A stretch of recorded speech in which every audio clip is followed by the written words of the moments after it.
Master minds commerce చదవాలనుకునే 10th inter విద్యార్థుల తొలి ఎంపిక.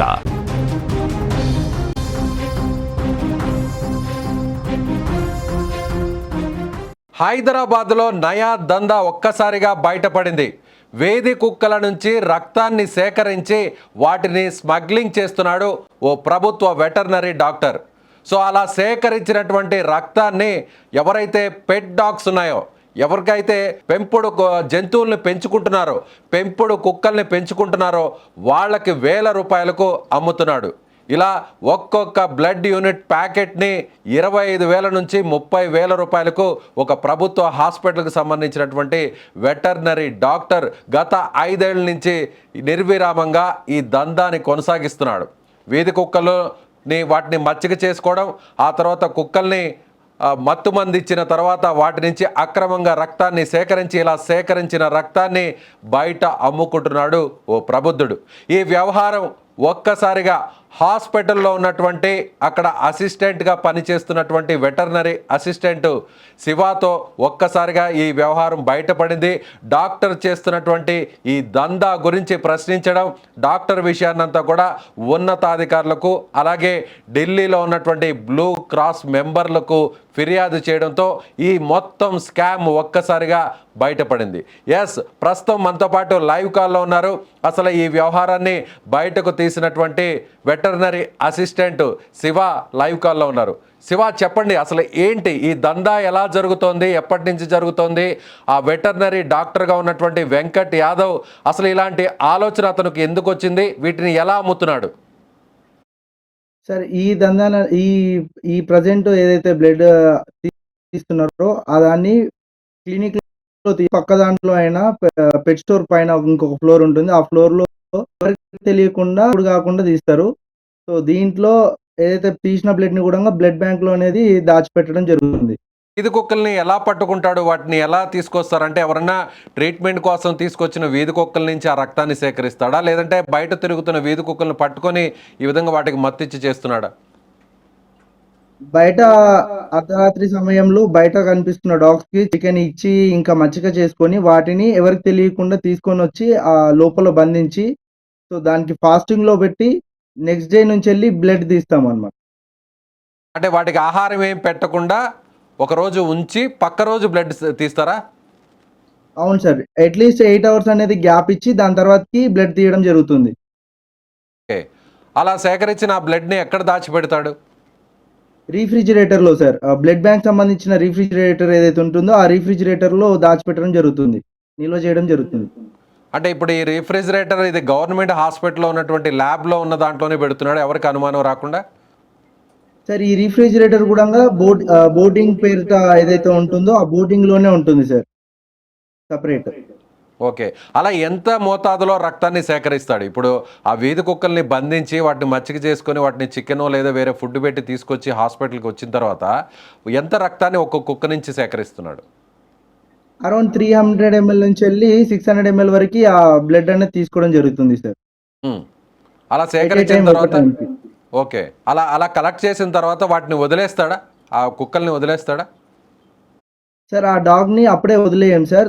అట్లీస్ట్ ఆ పెట్ నుంచి వెళ్ళి మనకి 1 లీటర్ నుంచి వెళ్ళి 2 లీటర్స్ వరకు బ్లడ్ ఏదైతే ఉంటుందో, సో అక్కడ నుంచి వెళ్ళి వచ్చేంత వరకు నీడున్నంత వరకు ఆ బ్లడ్ తీసుకోవడం జరుగుతుంది. దాని తర్వాతనే ఆ బ్లడ్ అయిపోయిన తర్వాతనే మొత్తం బ్లడ్ తీసుకున్న తర్వాతకి ఆ పెట్ ని తర్వాత 1 వీక్ కావచ్చు, ఒక నెల రోజులకు కావచ్చు, దాని తర్వాత వదిలేస్తారు అన్నమాట.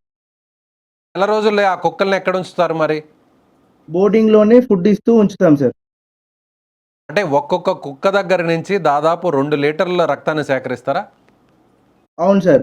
సో ఎట్ ఏ టైంలో ఒకేసారి 300 ml నుంచి 600 ml వరకు ఒక్కసారికి తీసుకోవడం జరుగుతుంది సార్.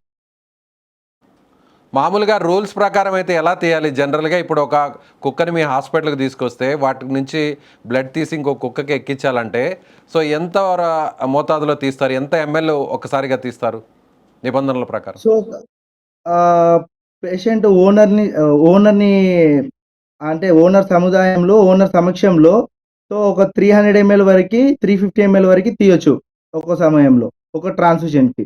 ఓకే, కానీ ఇతను ఏం చేశాడంటే 300 ml కాకుండా ఒకేసారి 1/2 లీటరు 600 ml వరకు కూడా తీసేవాడు. అవును సార్. అలా దాదాపు ఎన్ని రోజులకు ఒకసారి తీసేవాడు? ఒక్కొక్క కుక్క నుంచి ఎన్ని రోజులకు ఒకసారి ఈ రక్తాన్ని సేకరించేవాడు? సార్ నీడ్ ఉంటే ఒక రోజులో ఒక 10 బ్యాగులు నీడ్ ఉందంటే గూడంగా సో, ఆ రోజు దగ్గర దగ్గర ఒక 5 కుక్కల నుంచి గూడంగా బ్లడ్ తీసే ప్రయత్నం జరిగేది సార్. అమ్మేవాడండి? ఈ బ్లడ్‌ని యూనిట్స్‌ని ఎంతకు అమ్మేవాడు? ఈ ప్యాకెట్స్‌ని? So, 300 ML each 300 ML packet వచ్చేసి 18,000 నుంచి 25,000 వరకు సేల్ చేసేవారు సార్. 300 ఎంఎల్ రక్తాన్ని 18,000 నుంచి 25,000 చార్జ్ చేసేవాడా? అవును సార్. మనుషుల రక్తాన్ని గూడా అంత చార్జ్ చేయరు గదండీ! ఇది చాలా విలువైంది గదా సార్. ఎక్కడ హైదరాబాద్‌లో ఎక్కడ దొరకదు. ఎవరి దగ్గర అవైలబిలిటీ ఉండదు ఎమర్జెన్సీలో. పెట్ ఓహ్! ఓనర్‌కి గావాల్సింది మా పెట్ బతకాలి. మా ఇంట్లో ఉన్న తమ్ముడు, చెల్లి ఈ కుక్కలో చూసుకుంటారు గాబట్టి, మా తమ్ముడు బతకాలి, మా చెల్లి బ్రతకాలనే ఒక ఆలోచనతోటి సరే డబ్బులు ఎంతైనా ఖర్చు గాని సో, నా పెట్ బ్రతకాలనే ఒక ఉద్దేశ్యంతోటి వాళ్ళు ఎంత డబ్బు అయినా పే జేసేస్తున్నారు.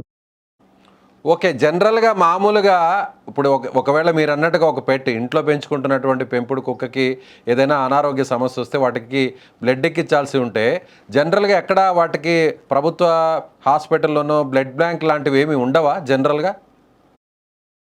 హైదరాబాద్‌లో ఎక్కడ లేవు సార్. పెట్స్‌కి సంబంధించిన బ్లడ్ బ్యాంక్స్ అనేవి ఎక్కడా లేవు. హ్మ్. ఇన్ కేస్ ఒకవేళ నీడ్ ఉంటే సో ఫ్రెండ్ సర్కిల్‌లో అట్లా వెతుక్కొని ఆ బ్లడ్ ఏదైతే ఉందో ఆ ఎమర్జెన్సీలో ఎక్కించుకోవడమే జరుగుతుంది. ఓకే. వీటికి గూడా మనుషుల్లాగే బ్లడ్ గ్రూప్స్ ఏ బ్లడ్ గ్రూప్‌కి సంబంధించినటువంటి డాగ్ నుంచి అదే ఆ గ్రూప్‌కి సంబంధించిన డాగ్ నుంచి సేకరించి వాటికి ఇవ్వాల్సుంటుందా? వీటికంటూ సెపరేట్ గ్రూప్స్ గూడా ఉంటాయి సార్. సో ఈ గ్రూప్స్ ప్రకారమే ఏదైతే మనం బ్లడ్ ఎక్కిస్తున్నామో ఆ పేషెంట్ యొక్క బ్లడ్ గ్రూప్ ప్లస్ బ్లడ్ ఏదైతే ఎక్కిస్తున్నామో ఆ పేషెంట్ యొక్క బ్లడ్ గ్రూప్ ఇద్దరి బ్లడ్ గ్రూప్స్ మ్యాచ్ అయితేనే బ్లడ్ ఎక్కియాలి. కానీ ఇక్కడ అటువంటి బ్లడ్ గ్రూప్స్ మ్యాచింగ్ అనేది ఏముండదు. ఓన్లీ క్రాస్ మ్యాచింగ్ ఒకటే చేస్తారు. ఓకే. అంటే ఈ బ్లడ్ గ్రూపింగ్ చేయకుండానే క్రాస్ మ్యాచింగ్ చేసి అంటే ఓకే దీనికి ఎక్కించొచ్చా లేదా అనేది ఒక్కటి మాత్రమే బేసికల్‌గా చేస్తారు. ఆ తర్వాత యాజ్ ఇట్ ఈస్‌గా బ్లడ్‌ని వాటికి ట్రాన్స్‌ఫర్ చేసేస్తారు. అంతేనా? అవును సార్. సో, ఇప్పుడు ఇలా ఎంత కాలం నుంచి జరుగుతుంది? సార్ నేను 2025 జనవరిలో అక్కడ జాయిన్ అయ్యాను. సో, నేనెళ్ళినప్పుడు స్టార్టింగ్ నుంచెళ్ళైతే నేను చూస్తున్నాను. నాకంటే ముందు నేనెళ్ళేసరికి అక్కడ బ్లడ్ బ్యాంక్ ఉంది. బ్లడ్ తీయడము, స్ట్రీట్ డాగ్స్ అక్కడ నిల్వ పెట్టుకోవడము, డైలీ ఫుడ్ ఇయ్యడము ఇట్లాంటిది చాలా ఉంది. సో, నేనొక వ అక్కడ తప్పదు అన్న పరిస్థితి నుంచెళ్ళి లాస్ట్ నేనొక 9 మంత్స్ నుంచెళ్ళి అక్కడెళ్ళిన 3 మంత్స్ తర్వాత నుంచెళ్ళి, సరే ఇది తప్పు నేను చేయలేను, నా వల్ల గాదు అని చెప్పినా గానీ, డబ్బులొచ్చే పని జేయండి. పనికిమాలిన పని చెప్పకండి, సోది చెప్పకండి అని జెప్పేసి మమ్మల్ని బెదిరించి మాతోటి పనులు జేపిచ్చిండు. మేము మాకున్న పరిస్థితులకి, మాకున్న పేదరికానికి మేము ఆ పనులు చేయక తప్పలేదు. తప్పని పరిస్థితిలో మేము ఆ పనులు చేయాల్సి వచ్చింది. ఇలా ఎంతమంది చేసేవాళ్ళండి? ఇప్పుడు మీరు ఆపరేషన్ థియేటర్‌లో మీరు అసిస్టెంట్‌గా ఉండేవాళ్ళా ఆ డాక్టర్‌కి? అవును సార్. ఆపరేషన్ థియేటర్‌లో అసిస్టెంట్ గాను, ఎమర్జెన్సీ కేర్‌లో ఎమర్జెన్సీ గాను జూసేటోడిని. ఓకే. అలా రోజు ఎన్ని కుక్కల్ని తీసుకొచ్చి ఈ విధంగా బ్లడ్ తీసుకెళ్ళేవాళ్ళు? సుమారుగా ఈ దందా అంతా గూడా రోజుకి ఎంత మొత్తంలో జరిగేది? సార్ రోజు అంటే ఏం జరగకపోయేది. అట్‌లీస్ట్ ఒక మంత్‌లో వచ్చేసి క్లినిక్‌లో 5-10 ట్రాన్స్‌ఫ్యూషన్స్ జరిగేవి సార్. బయట హైదరాబాద్‌లో ఉన్న ప్రైవేట్ హాస్పిటల్స్ గావచ్చు, ఇంకెవరికైనా బ్లడ్ నీడ్ ఉంది, మా పెట్ బాలేదనుకున్న వాళ్ళు గూడంగా కాల్ జేసి సంప్రదించేవాళ్ళు. కాల్ జేసి సంప్రదించిన తర్వాతకి వాళ్ళకి ఏదైతే బ్లడ్ నీడ్ ఉందో ఆ ప్యాకెట్‌ని వాళ్ళకి ర్యాపిడో గానీ, ఊబర్ ద్వారా గానీ వాళ్ళకి పంపించేవారు. ఓకే. అలా సేకరించిన బ్లడ్డు రిఫ్రిజిరేటర్‌లో పెడితే అది ఎన్ని రోజుల వరకు నిల్వ ఉంటుందది? ఒక 20 రోజుల వరకి నిల్వ ఉంటుంది సార్. ఓకే. 20 రోజుల వరకు. ఇప్పుడు వాటి నుంచి మీరు రక్తాన్ని దాదాపు ఒక 2 లీటర్ల వరకు కూడా సేకరించేవాళ్ళు కదా! ఒక్కొక్క వీధి కుక్క దగ్గర నుంచి. అలా మీ దగ్గర కనీసం ఒక 10, 20 రోజులు వాటిని ఉంచుకునేవాళ్ళు కదా! వాటికి ఎలాంటి ఆహారం పెట్టేవాళ్ళు? రోజుకి ఒకేసారి ఫుడ్ 2, 3 టైమ్స్ ఫుడ్ గూడా గాదు. Only 1 time food. ఆఫ్టర్‌నూన్ 12కి ఇస్తే ఇంకా మళ్ళీ. అవి ఆకలితో అలమటించిపోయేవి కదా! ఒక్కొక్కసారి మీరు హాఫ్ లీటర్ వరకు బ్లడ్ సేకరిస్తుంటే, మీరు రోజుకి ఒక్క పూట మాత్రమే ఆహారం పెడితే, అవి తిరిగి ఎలా ఆరోగ్యంగా మళ్ళీ కోలుకోగలవు? సో, వాటికి సంబంధించిన మెడిసిన్ ఏదైతే ఉందో మెడిసిన్ ఇచ్చేవాళ్ళం సార్. కొన్ని పెట్స్ గూడంగా స్కిన్ ఇన్ఫెక్షన్స్ ఒచ్చి ఆహ్, చాలా బాధపడి చనిపోయే స్టేజ్ గూడంగా ఎళ్ళినాయి కొన్ని పెట్స్ గూడంగా. కొన్ని అబ్బా! పెట్స్ అయితే అమానుషంగా చనిపోయినాయి గూడంగా సార్. ఇది సరైన ఆహారం లేకుండా వాటి బక్క చిక్కిపోవడం, వాటి నుంచి విపరీతంగా బ్లడ్‌ని సేకరించడం వల్ల రక్తం లేక వాటికి వేరే అనారోగ్యాలు సోకి, స్కిన్ ఇన్ఫెక్షన్స్ అవి సోకి చనిపోయేవి. అవును సార్. అలా ఇప్పటి వరకు ఎన్ని కుక్కలు చనిపోయి ఉంటాయంటే మీరు పనిచేసినటువంటి ఈ 9 నెలలు, సంవత్సర కాలంలో మీరు చూసిన పరిస్థితుల్లో? దగ్గర దగ్గర ఒక 15-20, 25 పెట్స్ సార్. 15-25. 25 కుక్కలు మీ కళ్ళ ముందే చనిపోయాయి. ఇలా రక్తం అవును కోసం సార్. తీసుకొచ్చి వాటిని బంధించినటువంటి కుక్కలు. ఒక రకంగా చెప్పాలంటే వాటిని బంధించడం అని చెప్పొచ్చా? అవును సార్. చెప్పొచ్చు. ఓకే. అలా మీరు సో, ఒక్కొక్క ఈ బంధించిన కుక్కలు సుమారుగా ఎన్నుండేవి? మొత్తం ఇప్పటివరకు ఎన్ని బంధించుంటారు? ఈ సంవత్సర కాలంలో ఒక 20 కుక్కలు చనిపోయాయి అంటున్నారు. అలా ఇప్పటి వరకు మీరు ఎన్ని పట్టుకొని ఎన్నింటిని మళ్ళీ వీధుల్లో వదిలేయడం జరిగింది? సుమారుగా మేము ఇప్పటివరకి ఒక 50 కుక్కల వరకి మేము చేసుంటాము. సో, దాంట్లో ఒక 10, 15 కుక్కలు వీధుల్లో అంటే లాస్ట్ స్టేజ్‌లో నడవలేని స్టేజ్‌లో గూడా తీసుకెళ్ళి వదిలేయడం జరిగింది. ఆ తర్వాత అవి గూడా చనిపోయి ఉంటాయి. సో, అవి చనిపోయాయా ఏంటి అనేది ఇంకా మిస్టరీ సార్. అసలు వీటిని ఎలా పట్టుకుంటారు? జనరల్‌గా వీధి కుక్కలు ఎవరి మాట వినవు. అవి ఎవరన్నా అన్నం పెట్టే వాళ్ళకి, ఆహారం పెట్టే వాళ్ళకి కాస్త విశ్వాసంగా ఉంటాయి. కానీ మీరేమో కొత్త వ్యక్తులు. వాటిని ఏ విధంగా మచ్చిక చేసుకొని హాస్పిటల్‌కి వాటిని బంధించి తీసుకొచ్చేవాళ్ళు? సార్ చికెన్ అనేది బాయిల్ చేసిన తర్వాతకి ఆ చికెన్ స్మెల్ చూసి పిలిస్తే దగ్గరికి రావడము. ఇంకా ఫుడ్ ఇచ్చి ఆహారంలో ఫుడ్ పెడిగ్రీ గావచ్చు, ట్రీట్స్ గావచ్చు. సో, ఇవి ఇచ్చినప్పుడు దగ్గరికి రావడం ఇట్లాంటివి జరిగేది సార్. దగ్గరకొచ్చినప్పుడు వాటిని పట్టుకొని లోపల తీసుకొని పోవడం అంతే. ఓకే. అంటే ఆ చికెన్ వాటికి పాపం వీధి కుక్కలు కాబట్టి సరైనటువంటి ఆహారం ఉండదు. మాంసాహారం వాటికి దొరకదు కాబట్టి ఒక్కసారిగా మీరు ఉడకబెట్టిన ఆ చికెన్‌ని తీసుకెళ్ళి వాటి ముందు ఆహారంగా పెడితే వాటిని ఒక్కసారిగా ఆ స్మెల్‌కి అవి నేరుగా మీ దగ్గరకొచ్చి ఆహారం తినేవి. ఆ తర్వాత వాటిని పట్టుకునేవాళ్ళా? అంటే బంధించేవాళ్ళా?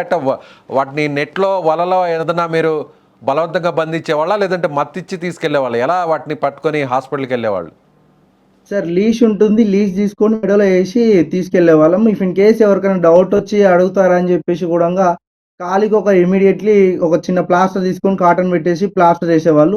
సో, ప్లాస్టర్ ఏసిన తర్వాతకి ఆ పేషెంట్ అనేది హాస్పిటల్ నుంచి పారిపోయి వచ్చిందని జెప్పేసి ఎవరన్నా అడిగితే వాళ్ళకి చెప్పడానికి ఒక ప్రూఫ్‌గా దాన్ని చేసుకొని లోపలికి తీసుకొని ఎళ్ళేవాళ్ళం. ఈ మీ హాస్పిటల్ ఎక్కడండి? హైదరాబాద్‌లో మీ హాస్పిటల్ ఎక్కడుంది? ఈ దందా ఏ హాస్పిటల్ కేంద్రంగా జరిగేది? Pets care super speciality hospital sir. Whisper Valley opposite sir. JRC convention opposite. Okay. ఏ లొకేషన్‌లో ఉంటుందిది? Near by Rayadurgam police station sir. Rayadurgam police స్టేషన్‌లో దగ్గరలో ఉండేటువంటి గవర్నమెంట్ వెటర్నరీ హాస్పిటల్‌లో ఇదంతా జరుగుతోంది. సో, ఏ వెటర్నరీ సమయంలో మీరు ఈ ప్రైవేట్ కుక్కలు సార్. ఏ సమయంలో ఈ కుక్కలు మీరు పట్టుకునేవాళ్ళు? వీటికి నిర్దిష్టమైన టైం పీరియడ్ ఏమన్నా ఉండేదా మీకు అనుకూలంగా ఉండడానికి? ఎవరికి అనుమానం రాకుండా ఉండడానికి? వీటిల్ని ప్రధానంగా ఎక్కడెక్కడ పట్టుకునేవాళ్ళు? ఏ ప్రాంతాల్లో పట్టుకునేవాళ్ళు? Hospital near by locations sir. Wine shop గావచ్చు, ఇంకా ఫుడ్ రెస్టారెంట్స్ దగ్గర, సో, ఇంకా బస్ స్టాండ్ దగ్గర ఇట్లా పట్టుకునేవాళ్ళు సార్. పెట్రోల్ బంక్ హ్మ్. ఈ ఓకే. ప్రదేశాల్లో తీసుకున్నాం. వీటి నుంచి కొనుగోలు చేసేవాళ్ళు ఎవరైతే పెట్ ఓనర్స్ ఉంటారో, అంటే ఆ అనారోగ్యంతో ఉన్న వేరే కుక్కలకి వీటిల్ని రక్త మార్పిడి చేయాలి గదా! వాళ్ళు ఎంత అవును సార్. ఇచ్చేవాళ్ళు? అడిగిన వెంటనే ఎంత అడిగినా ఇచ్చేసేవాళ్ళా? సార్ 18,000 నుంచెళ్ళి 25,000 వరకు చెప్పేవాళ్ళు. ఫస్ట్ 25,000 చెప్తే వాళ్ళు ఓకే. ఇఫ్ ఇన్ కేస్ ఆళ్ళు అఫోర్డబుల్ ఉన్నారంటే 25,000 కడితే ఓకే. ఇఫ్ ఇన్ కేస్ వాళ్ళు 25,000 కట్టలేరు అనుకుంటే వాళ్ళకి 25% డిస్కౌంట్ అట్లా చెప్పి ఆ బిల్ అనేది పే చేయించుకునేవాళ్ళు. బిఫోర్ ట్రాన్స్‌ఫ్యూజన్ అనేది వీళ్ళు బిల్ అనేది తీసుకుంటారు.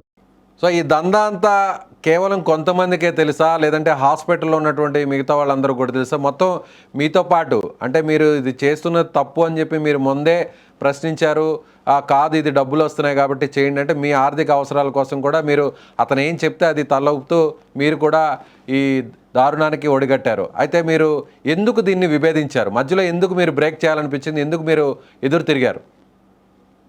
చాలా పెట్స్ ఓనర్ పెట్స్ కావచ్చు, ఇంకా చాలామంది పేదవాళ్ళు గూడంగా ఎక్కడెక్కడి నుంచో విలేజ్‌ల నుంచెళ్ళి గూడంగా డిస్ట్రిక్ట్స్ నుంచి గూడంగా తీసుకొనొచ్చిన తర్వాతకి ఉన్నది లేనిది అంతా జెప్పి రిపోర్ట్స్ మార్చి ప్లేట్‌లెట్స్ పడిపోయినాయి, టిక్స్ కొట్టినాయి.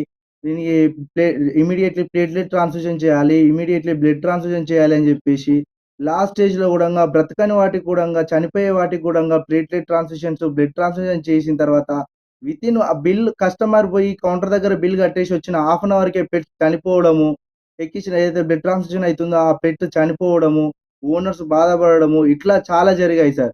ఇదొకటే గాకుండా మంచిగున్న పెట్స్ గూడంగా తర్వాతకి దాని నుంచెళ్ళి వాటికి ఒక ఇన్ఫెక్షన్ లాగా రావడము, బ్లడ్‌లో ఇన్ఫెక్షన్ వచ్చి చనిపోవడము 6 మంత్స్‌కి, 2 మంత్స్‌కి అట్లా గూడా చాలా పెట్స్ జరిగాయి సార్. ఇంకొకటి మేమేదైతే బ్లడ్ తీస్తున్నామో ఆ పెట్స్ గూడంగా మొత్తం డీలా అయిపోయి చ చచ్చి చచ్చి కొన్ని పెట్స్ అయితే చనిపోయాయి. కొన్ని పెట్స్ అయితే మొత్తం లేవలేని స్థితిలో ఉన్నాయి. కొన్ని పెట్స్ అయితే స్కిన్ ఇన్ఫెక్షన్ వచ్చి చాలా అసలు ఇదైపోయినాయి సార్. నేను బ్రతికింది నేను ఒక 4 ముద్దలు అన్నం తింటున్నా అంటే పెట్స్ ద్వారానే తింటున్నా గాబట్టికి నాకు ఆ విశ్వాసం ఉంది గాబట్టికి నేను ముందుకొచ్చినా సార్. ఇలా మీతో పాటు ఎంతమంది కలిసి ఈ దందా చేసేవాళ్ళండి? ఆ డాక్టర్ వెంకట్ యాదవ్‌తో పాటు మీరు ఇంకా మొత్తం ఈ టీమ్‌లో ఎంతమంది ఉండేవాళ్ళు సభ్యులు? సో, మా టీమ్‌లో వచ్చేసి దగ్గర దగ్గర మేము వెటనరీ అసిస్టెంట్స్ 8 మందిమి సార్. ఈ 8 మందికి తెలుసా ఇదంతా? 8 మంది చేసేవాళ్ళా ఈ దందా అంతా? 8 మందికి తెలుసు సార్. ఇక్కడ ఆ హాస్పిటల్‌లో పనిచేసే 8 మందికి తెలుసు. ఇంకా అక్కడ వర్క్ చేసే క్లీనర్స్ అండ్ డాక్టర్స్ ప్రతి ఒక్కరికి తెలుసు సార్. ఓకే. ఎవరు కూడా ఇది తప్పు అని ప్రశ్నించలేదా? ఎవరు కూడా ఉన్నతాధికారులకు చెప్పే ప్రయత్నం చేయలేదా? లేదంటే ఉన్నతాధికారులకు కూడా ఇందులో వాటా ఉందంటారా? వాళ్ళకి గూడా ఏదన్నా ముడుపులు ముట్టజెప్పి సో, వాళ్ళని గూడా ఈ దందాకి వినియోగించుకునేవాళ్ళా? ఎలాంటి ఇబ్బంది లేకుండా? సార్ వీళ్ళందరూ అంటే నాతో పాటు పనిచేసే వాళ్ళు డాక్టర్స్ గావచ్చు, వెటనరీ అసిస్టెంట్స్ గావచ్చు వీళ్ళందరూ బయటికి రాకపోవడానికి అంటే వీళ్ళందరి దగ్గర ఉన్న సర్టిఫికేట్స్ ఒరిజినల్ సర్టిఫికేట్స్ ఏవైతే ఉంటాయో ఒరిజినల్ సర్టిఫికేట్స్ అందరి స్వాధీనం చేసుకున్నాడు. సో, మీరు 3 మంత్స్ సాలరీ అన్నా డిపాజిట్ చేయండి. లేదంటే మీ ఒరిజినల్ సర్టిఫికేట్స్ అన్నా డిపాజిట్ చేయండి అని చెప్పేసి చెప్పారు. సో, చెప్పిన తర్వాతకి ఎవరైతే సాలరీ కోసం ఒరిజినల్ సర్టిఫికేట్ ఇచ్చారో వాళ్ళందరూ అక్కడనే ఇరికిపోయారు. సో, అందుకే ఇష్టం బయటికి రావట్లేదు. ఇష్టం లేకపోయినా కూడా బలవంతంగా చేయాల్సిన పరిస్థితి. ఎందుకంటే వాళ్ళకి సంబంధించిన ఎడ్యుకేషనల్ సర్టిఫికేట్స్ అన్నీ కూడా అతని వద్ద ఉంచుకొని బ్లాక్‌మెయిల్ చేస్తున్నాడు కాబట్టి ఇష్టం లేకుండా కూడా పని చేస్తున్నారు. అవును సార్.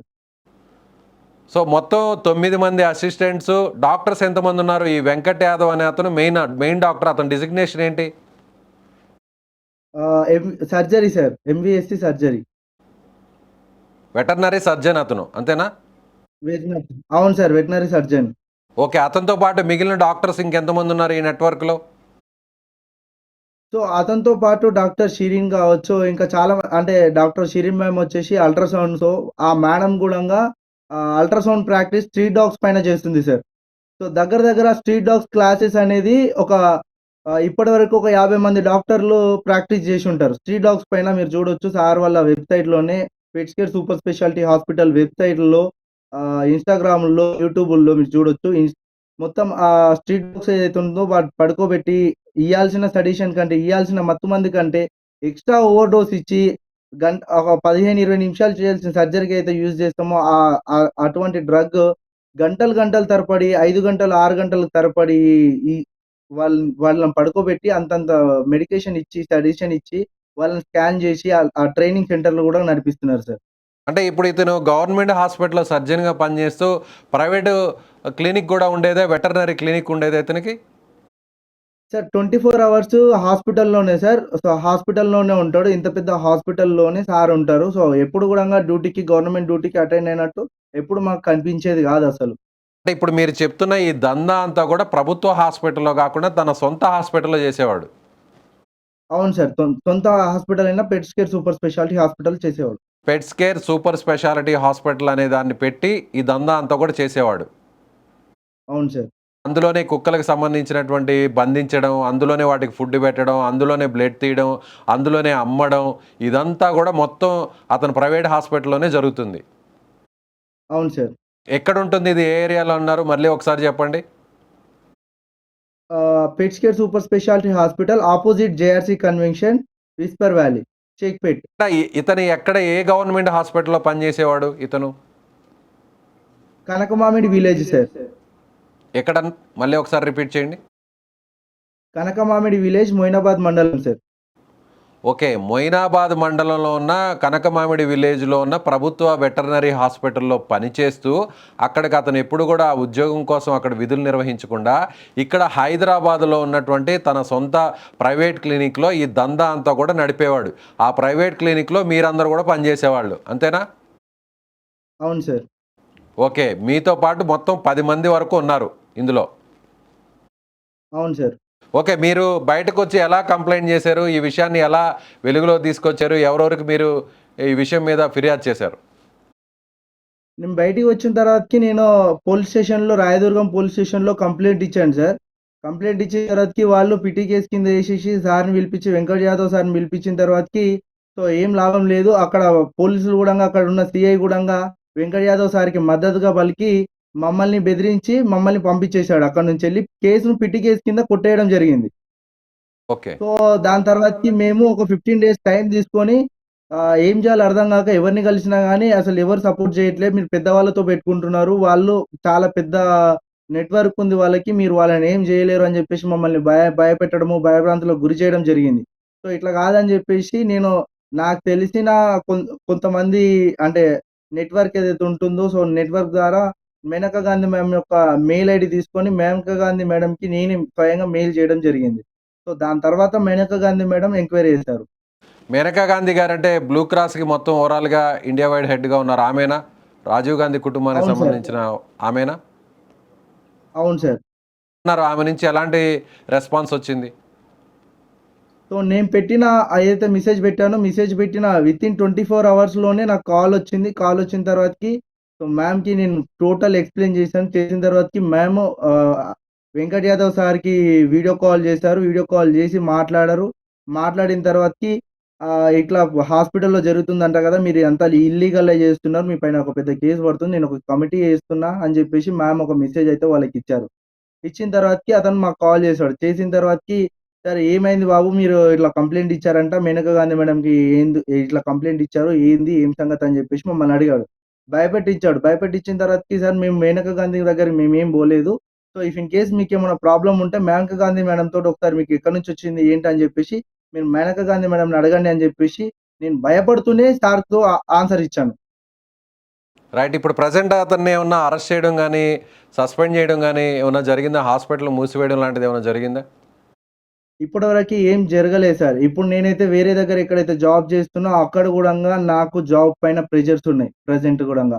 ఈరోజు గూడంగా నేను ఒక న్యూస్‌లో నిన్న సాయంత్రం నేను చెప్పడం జరిగింది. సో, ఇట్లా జరుగుతుంది సార్ అని చెప్పేసి ఒక ఇంటర్వ్యూ ఇయ్యడం జరిగింది. ఇంటర్వ్యూ ఇచ్చిన తర్వాత గూడంగా నేను ప్రస్తుతం ఎక్కడైతే పని చేస్తున్నో ఆ హాస్పిటల్ యజమానికి గూడా ఫోన్ చేసి, సో, "నువ్వు ఒక డాక్టర్ అయ్యుండి ఆ అబ్బాయికి ఎట్లా సపోర్ట్ చేస్తావు" అని చెప్పేసి సో, నా పైన ఒక ప్రెషర్ అనేది తీసుకురావడం జరిగింది. ఈరోజు నాకు జాబ్ గూడా పోయే అవకాశాలున్నాయి సార్.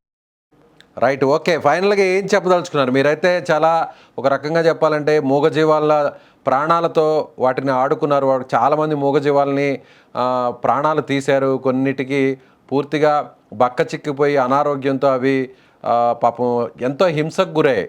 సో, అంత పాపానికి ఒడిగట్టారు. సో, మీరు ఫైనల్‌గా ఏం చెప్పదలుచుకున్నారు? సార్ ఈ స్ట్రీట్ డాగ్స్ అనే లైఫ్ సేవ్ చేయాలి సార్. వీటి ప్రాణాలతోటి ఆడుకోవడం అనేది చాలా బాధాకరం. నేనైతే చాలా అంటే చాలా బాధపడుతున్నా సార్. నేనైతే లైఫ్‌లో నేను ఒక 4 ముద్దలు అన్నం తింటున్నా అంటే ఈరోజు వాటిపైన అన్నం తింటున్నా. కానీ ఇంత దారుణానికి ఒడిగట్టి ఇంత పాపం చేస్తామని చెప్పేసి ఎప్పుడు అనుకోలేదు. సో, అనుకోని విధంగా మేమైతే బాధపడుతున్నాం. చాలా అంటే చాలా బాధపడుతున్నా. ఇఫ్ ఇన్ కేస్ హైదరాబాద్‌లో కాదు ఎక్కడ కూడా ఇటువంటివి జరగొద్దని చెప్పేసి ఉద్దేశంతోటే ఈ విషయాన్ని అందరి దృష్టికి తీసుకురావడం జరిగింది. రైట్ అండి. ఓకే. Thank you. సో, ఇది వెటర్నరీ అసిస్టెంట్ శివ ఇప్పుడు ఎవరైతే మనకి లైవ్ కాల్‌లో మొత్తం జరిగినటువంటి దందా గురించి వివరించారో, ఈ శివనే ఇది చేస్తున్నటువంటి విషయం అంతా కూడా ఇది పాపం, తప్పు.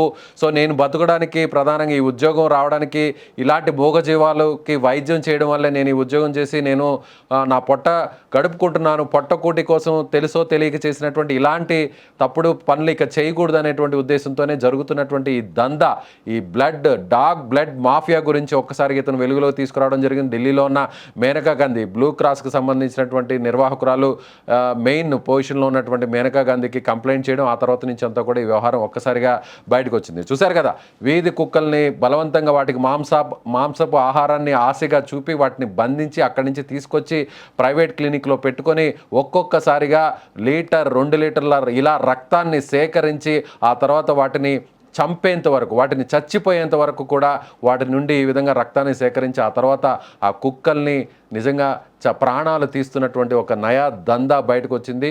సో ఇలా బ్లడ్ని, రక్తాన్ని సేకరించి స్మగ్లింగ్ చేస్తూ ఇలా అమ్ముకుంటున్నటువంటి ఒక ప్రబుద్ధుడి వ్యవహారాన్ని, అలాగే ఆ ప్రైవేట్ హాస్పిటల్కి సంబంధించిన వ్యవహారాన్ని బయట పెట్టినటువంటి ఉదంతం ఇది. సో మీకేమనిపిస్తుంది? ఇంత దారుణం.